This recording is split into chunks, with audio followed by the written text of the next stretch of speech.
Nou, ik weet dat er gewonden zijn, meerdere gewonden, maar ik weet niet precies hoeveel. Ook omdat we niet zeker weten of er ergens bijvoorbeeld onder het puin, wat er wel degelijk is, ook nog mensen aanwezig zijn. Dus dat zijn dingen die op dit moment allemaal met voorrang natuurlijk worden uitgezocht en de hulpdiensten doen volop hun werk. Dit is wel zo'n grote klap geweest dat daar inderdaad mensen bij geraakt zijn.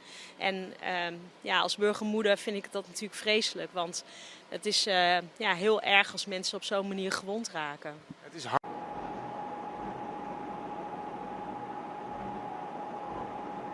Nee, de oorzaak is nog onbekend. Op dit moment richten wij ons puur op de incidentbestrijding. Er woedt nog brand, die moet uit. De panden moeten nog onderzocht worden of er mogelijk nog slachtoffers aanwezig waren. Wat de oorzaak is geweest, dat volgt pas daarna.